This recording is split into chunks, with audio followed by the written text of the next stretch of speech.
হে everyone, আসসালামু আলাইকুম। আফসানা রান্নাঘরের নতুন একটা ভিডিও নিয়ে চলে এসেছি, আপনারা দেখতে থাকুন। মোর রেসিপি।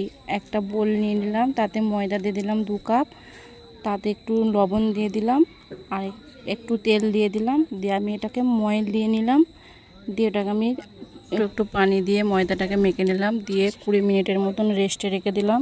দিয়ে আমি এখানে সব সবজি নিয়ে নিয়েছি, কেটে নিচ্ছি। টমেটো কেটে নিলাম,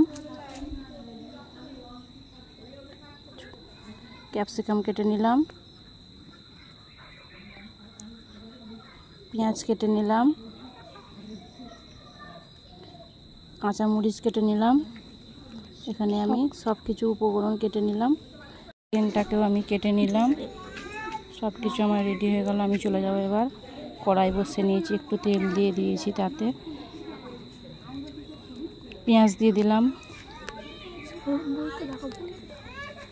টমেটো দিয়ে দিলাম, লবণ দিলাম, একটু ক্যাপসিকামও দিয়ে দিলাম। একটু নাড়াচাড়া করে নিয়ে আমি কাঁচামরিচ দিয়ে দিলাম, দিয়ে আবার নাড়াচাড়া করতে রইলাম। আদা রসুনের পেস্ট দিয়ে দিলাম, আবার একটু হলুদ গুঁড়ো দিলাম, একটু লঙ্কা গুঁড়ো দিলাম, একটু ধনে গুঁড়ো দিলাম, একটু জিরে গুঁড়ো দিলাম, দিয়ে আবারও কষতে রইলাম। তারপর আমাদের একটু অল্প করে পানি অ্যাড করলাম। আমার এখনও মশলাটাকে ভালো করে কষিয়ে নিলাম, দিয়ে আবার একটু মিট মশলার সস দিয়ে দিলাম।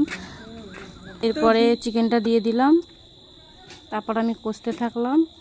একটুখানি পানি অ্যাড করলাম, দিয়ে আমাদের চিকেনটা রান্না হয়ে গেল। আমি চিকেনটা নামিয়ে নেব। এরপর আমি ময়দা আমাদের মাখা ছিল, এবার লুচির মতন বেলে নিয়ে আমি এবার মোমোটা রেডি করছি। মোমোর ডিজাইনটা দেখুন, আমি আমার মতন করেছি, আপনারা আপনাদের মতন করে নিতে পারেন। তবে আমি সব মোমোগুলোকে রেডি করে নিলাম। আরও এবার আমি মোমোগুলোকে ভাপাতে দিয়ে দেবো। আমার মোমো রেডি, দেখুন আপনারা।